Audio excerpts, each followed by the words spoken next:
Lots of people will be a bit reluctant to think about what support can their employer actually give, but that there are actual channels and proper policies and procedures, I guess, in place that the employer does have to give in terms of support. So what sort of things do you think people might be able to expect if they were to ask for help?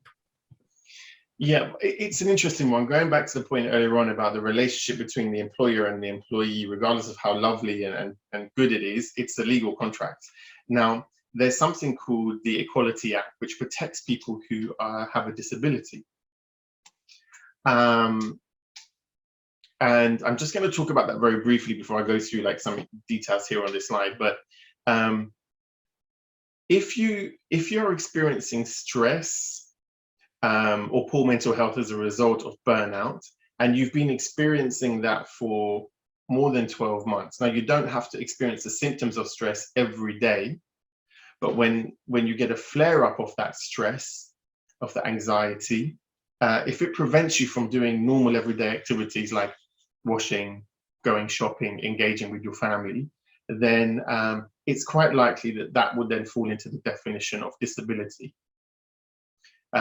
Which would mean that you are protected by the Equality Act. And that's what employers work with when they manage or respond to these types of situations. They will always inquire whether or not the condition is covered by equality legislation. If it is, then there is a legal obligation on the part of the employer to do as much as they can to reasonably support the employee. So do think about, again, your experience with stress and anxiety. Would it qualify as a disability, or is this just a short period of time where you need some help? But in terms of specific support, what you want to do is, similar to a point I made earlier on, is try and identify the workplace issues that might be causing you those feelings. Speak with your line manager or somebody in HR. Now, I would always follow up that conversation with an email. This goes back to the principle of taking control and leading this experience for yourself and not being a passive recipient in the exchange between you and your employer. So if you have a conversation, send a light touch email. Don't make it sound like a book or too formal, but certainly an email along the lines of, "Dear Hassan, it was really great catching up earlier on today. I shared the following with you, that these issues are causing me workplace stress and burnout. This is the impact it's having on me. I'm not eating, I'm not sleeping, I'm not able to concentrate. I've got increased loss of memory, increased fatigue. And I spoke with you about what support you might be able to offer." So you follow that up in an email. And that's really important, because what you want to do is try and create a good foundation. God forbid if anything turns unpleasant later on down the line. So going back to one of my earlier points, which is worst case scenario, it could lead to job loss if it's not managed carefully.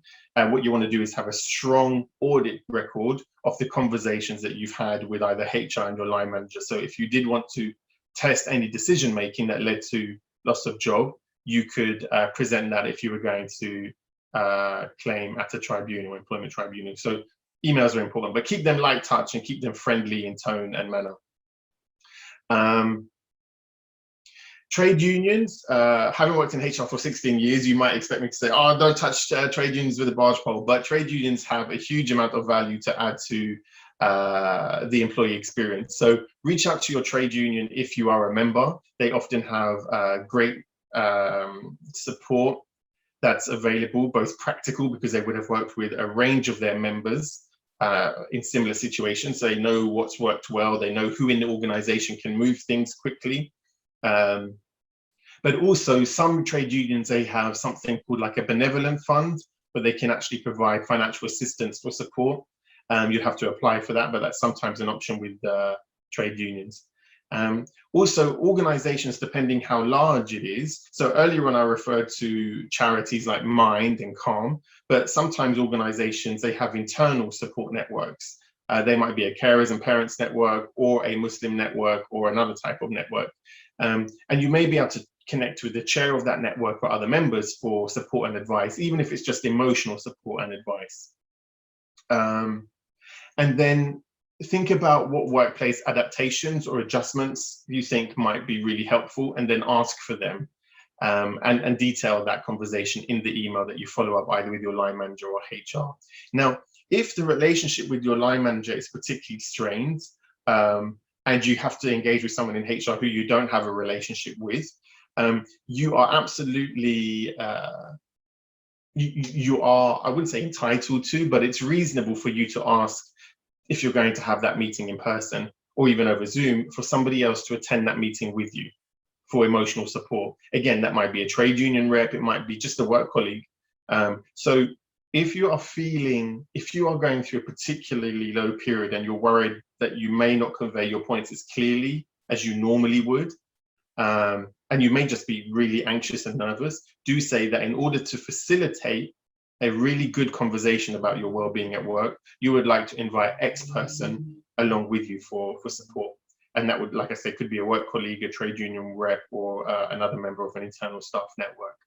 So there's just some of the specific support mechanisms that exist. And again, earlier on, I referred to the employee assistance program.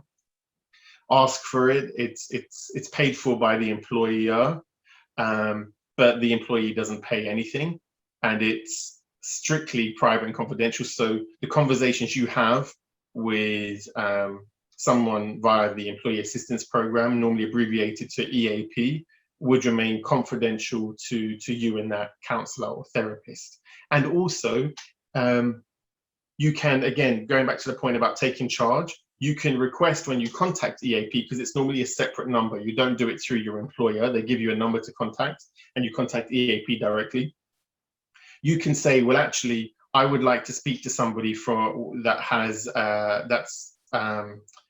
from a African Caribbean or South Asian or Middle Eastern background. I want the therapist to have this cultural understanding in order for me to be able to connect with them about my well-being issues. Or you might want to ask for a therapist who is a practicing Muslim, because your well-being is very much ingrained into your Islamic identity. So these are things you can ask for. That they might not be available, but again, unless you take a proactive approach in this, you won't know. So I would certainly encourage that. And I think given where we are now with organizations recommitting to diversity inclusion, I think it would be quite unusual if an employee assistance program doesn't have a diverse range of therapists to connect with. So that's probably quite a useful point to share. That's really, really helpful. I think a lot of people will be really reassured to hear that there is legislation, as you're saying. Is it Equality and Disability Act? No, the Equality Act only. Equality Act, and separately the Disability Act. Is that what? No, so what they did is they absorbed disability legislation into the Equality Act. So before in terms of discrimination, they had so many pieces of separate legislation that they combined all of them into a single act, which is referred to as the Equality Act. Yeah. Okay, and it encompasses those with disabilities, including kind of mental health problems. I think, see, I'm learning lots here, and these are the things that no one ever tells you or teaches you about until you actually hear about it. And I think people will find that so reassuring that there is actually a piece of legislation that can protect them when they ask for help. And what you were saying about recording in an email, it's so important. And you're right, it doesn't have to be like, we discussed this, you said this, I said that. You keep it friendly, you keep it kind of open and light, but at the same time, it does record what you spoke about, because often afterwards people might, you may think you've said something, but the other person may not have heard it. So following it up in a written email is really, really helpful. And as you say, if you need to refer back to it in the future, you've got that there.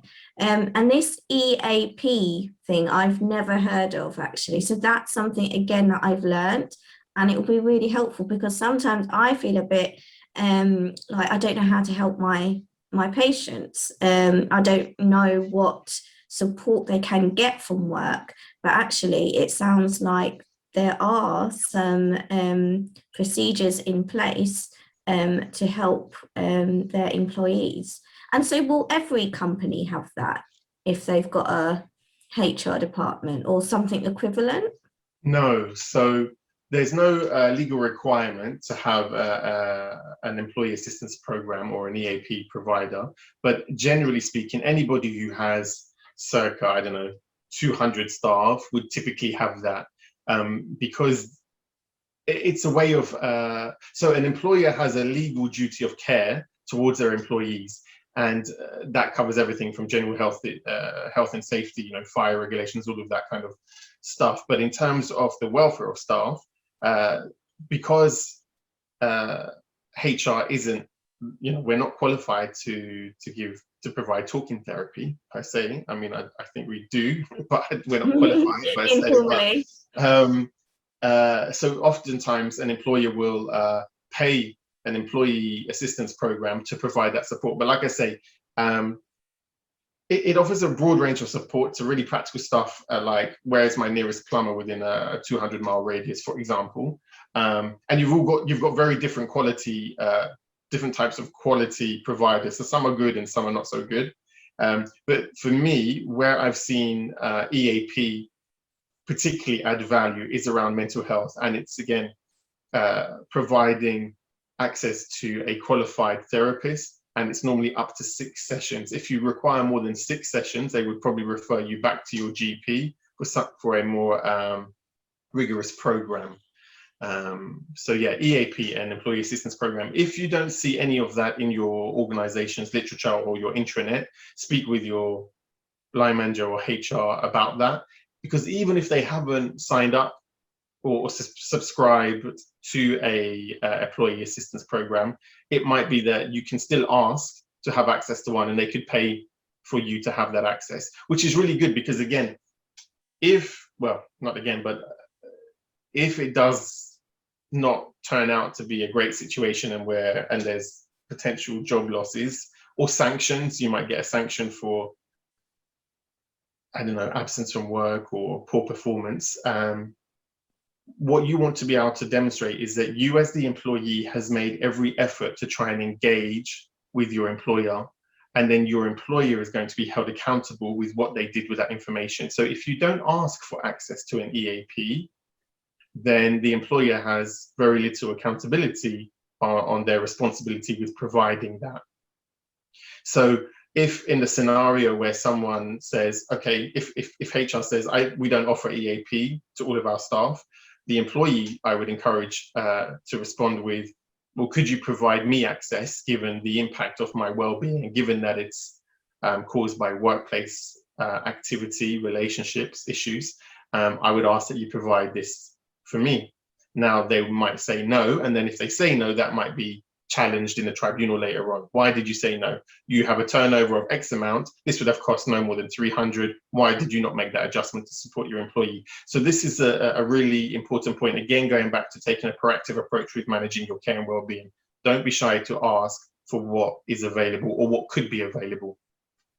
Yeah, I think you're right. If you don't ask, you don't get. And some of these things are not very widely advertised. So if you don't ask, you just might not know about it. I think workplace wellbeing has been a really big thing recently. I have noticed that. Me and you connected over LinkedIn, and I can see that on LinkedIn there's a lot of kind of companies that are really advocating that. And I think really it goes also back to they have an interest to retain staff. And if they are finding that there's lots and lots of kind of stress, burnout, mental health consequences, people are finding it difficult to do their job, people are leaving, they can't retain their staff, they can't recruit, then actually it's in their best interest as well to try to support their employees. So that's, you know, a good thing that is coming out of it. But you're absolutely right. You need to ask and inquire about these things, because it might not be widely advertised. And people may use it, but they may, because it's something personal, they might themselves not really tell others that, look, there's this great program that our HR department can refer you to. So you do need to, what you were saying, you know, several times, be in the driving seat to try to find out about these things. I'm just wondering, in terms of occupational health, because that's where sometimes I'm asked as a psychiatrist, by a company's OC health department to kind of comment on their mental health symptoms, how it might affect their work. I mean, that's kind of going up one layer, but how would someone be referred to OC health? What does OC health actually do? And there's lots of issues around confidentiality, I guess, about how much do you disclose. So could you talk a little bit about that? That might be really helpful. Yeah, occupational health, I think, has a bit of a tarnished history. I think in the 90s, maybe early 2000s, typically occupational health, some may argue, was used by employers to manage people out. But it's changed. So I think it's really important to hear that it's changed and for the better. So occupational health is absolutely a useful service to employees. But one of the main principles about this is that you often get out of an occupational health assessment what you put into it. So you do need to be part of the process, fully engaged with it, leading it, proactively working with your employee to go through the occupational health process. So occupational health largely is an independent provider of medical advice and support. There are very few places that will have that internally. Maybe the NHS would offer that as an internal option, but most organizations who aren't a medical provider of any sort will have occupational health as an external independent body. And again, there are so many to sign up to: Bupa, AXA, Long Life. There are so many, and the employee will choose which one works for them. So you can ask to have an occupational health referral. It doesn't have to be driven by the employer, even though the employer pays for it. It can come from either way. So I think that's important to know. You can ask for one if you think it will be useful. Now, I would always encourage an occupational health assessment if your health is particularly in a difficult place and is impacting your work. As soon as it starts to impact your work, your attendance, that's when you need to be really careful about how this might play out in a work context. So having an occupational health report provides employees, I believe, with an extra layer of protection, particularly if your well-being issue is likely to be covered by the Equality Act or the disability provisions under the Equality Act. So the way the process would work is you would typically meet with somebody in HR or even your line manager. Generally, it's someone in HR, like a business partner or HR manager. And they will ask you some questions around your well-being. So they can complete an online referral form, which they will send off to the occupational health provider, who will then arrange an appointment through your employer. So your employer will get back in touch with you to confirm what the appointment is. Sometimes they arrange it directly with the employee, and then you meet them in person, but now it's largely done via Zoom or Teams. And then you discuss your issues with a doctor. So an occupational health doctor is simply a normal, usual doctor in every sense, except that they provide advice to employees and mostly to employers. So there's no difference in terms of qualification and experience. Now, what's really important is you're taking very personal information and you're sharing that with someone you don't know or have a relationship with. So what you want to do is be clear with the occupational health doctor about your well-being issues, but also what you would like and what you would not like to be shared with your employer. So actually, just one step before I go into that, earlier on I said you could bring somebody, or you should ask to bring someone into a meeting with you if you feel that the additional support would help facilitate a better conversation around your well-being. And the same applies with occupational health. You can always ask that you would like to bring someone with you into that meeting, virtual or in person. Again, a trade union rep, a work colleague. You could even ask for a family member, because it's a private and confidential conversation. So who you invite into that is absolutely at your discretion. But I think it's important to know there's that option. A lot of people don't even realize or ask for it, and then they go through huge amounts of anxiety in the lead up or build up to having that meeting with the occupational health doctor. So when you're in that session with the doctor, you want to be absolutely transparent, be clear what you would like to be shared and what you wouldn't. One thing to bear in mind is if you have you don't have to disclose or share your medical history. Absolutely not. So there's no worry or fear that your employer is going to have access to your medical records. You may need to sign something to give permission for the occupational health doctor to liaise with a psychiatrist or your GP, but that's only in relation to the specific health issues that are being discussed. And even then, the occupational health doctor will agree with you what information should be included in the report and what shouldn't. So let's say, for example, you had a psychotic episode in 2009 that may have no relevance or bearing on this issue, and therefore it doesn't need to be included in the report. So own your own data and be clear what you would like to be shared and what shouldn't be shared. Ask the GP, ask the occupational health doctor what their recommendations are around adjustments, workplace adjustments that have worked for other people in similar situations. Now, of course, we know it's not a one size fits all, but oftentimes if there's a good approach that's worked somewhere else, it might very well work for you also. Then what will happen is after you've had that assessment, they normally last around 45 minutes or so, the occupational health doctor will write up a report. They call it an occupational health report or advice letter. It's the same thing. Insist that you see that before it's shared with your employer, because the doctor may have interpreted or presented some of your information in a way that you're not comfortable with, and you have absolute full agency and license to go back to the occupational health provider and say, this isn't quite right, I'm not comfortable with this, can you amend it? Now, of course, the doctor isn't going to change facts, but they will be careful about how they present and share that information back to your employer. So do ask to see it before it's shared, so that you can make some adjustments and changes. So another piece of legislation to be mindful of is the UK GDPR. And that's what protects your personal data. And employers are held to high accountability with complying with the UK GDPR, i.e. how your information is retained and shared. So there's some of the things around occupational health. I think I've covered everything here on the slides, but I also want to be very clear about, in some organizations, line managers can change every 5 minutes. You might have had 4 line managers in 12 months, and you don't want these strangers effectively accessing your private information. So one, you don't have to declare any medical conditions you have. So if you had bipolar, you might say, the employee doesn't need to know what that is, but they do need to know the symptoms of that and how that impacts you at work. So they only need to know about the symptoms. They don't need to know about any medical diagnosis. So that's really important. When it comes to putting that in the report and sharing it with your employer, be clear with your employer who will have access to that information. Now, in some HR departments, you've got 20 people, and the last thing you want is for a HR assistant just going through your file and coming across your personal information.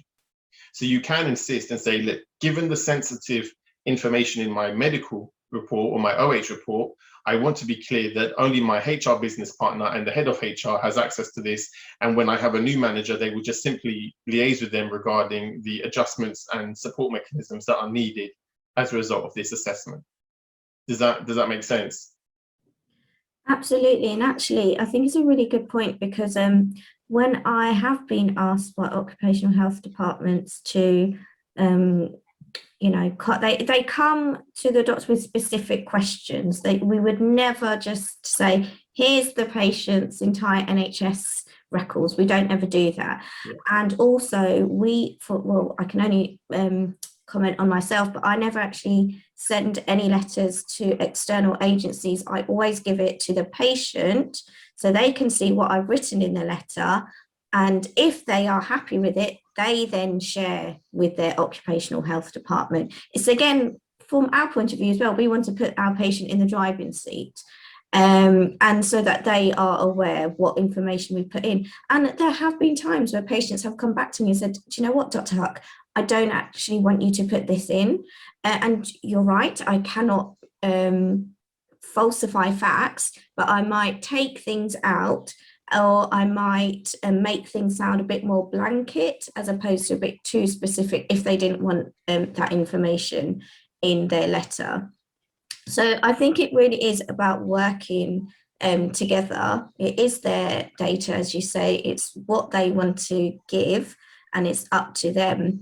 I mean, one thing I would say is that sometimes patients are too scared to share any details, and all they want me to write is they are currently under the community mental health team. And if that's all they want me to write, providing there are no risk issues that I would have to kind of talk about, if I do provide that quite generic letter, sometimes a bit too generic may not help them, because an occupational health physician may not have enough information to go on to say, oh, well, this is how we can make these reasonable adjustments to help the person. So I think it's about getting that balance right, isn't it? It's not airing their whole entire life story that may not be relevant. So, for example, if some of my patients have been abused by a family member, well, their workplace don't need to know that. But what they might need to know is that they have these symptoms where their emotional state might be up and down, where they might suffer depression, where their concentration might be poor, and that might affect them in the workplace. So I think it's about giving the right types of information, and absolutely the person being the driving force as to what information they do want to share.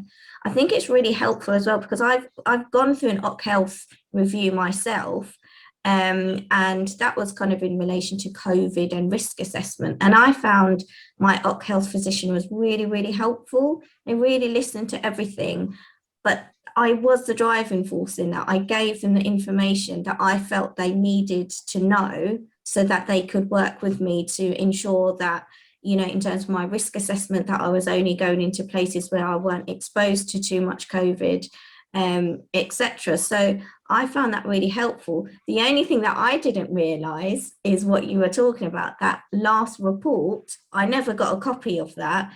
And a report went to my consultant, my boss, but I don't actually know what that report has on it. So I think that's really helpful to ask for that in advance before anything's sent off.